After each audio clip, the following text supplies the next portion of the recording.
ওই যে ঘন আছে না, ঘনা ঘনা, ও ওই ঘনশ্যাম। হ্যাঁ, 1 নম্বরে 5 হারামজাদা। শুনলাম তোমার মেয়ের সঙ্গে ওর মিটিং মিক্সিং চলছে। সেটা আবার কি? বুঝলে না? না তো। লটঘট লটঘট। কিন্তু ও তো ছেলের মতো, সেই ছোটবেলা থেকে বাড়িতে আসে যায়। তবু সাবধানের মান নেই।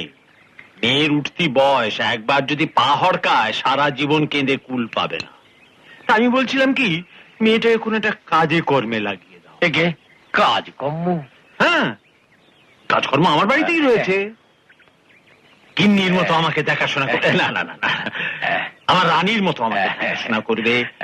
বেশ, বলে দেখো না, যদি রাজি থাকে তাহলে পয়সাও পাবে, আর কাজে কর্মে মেতে থাকলে মন মেজাজও ঠান্ডা থাকবে।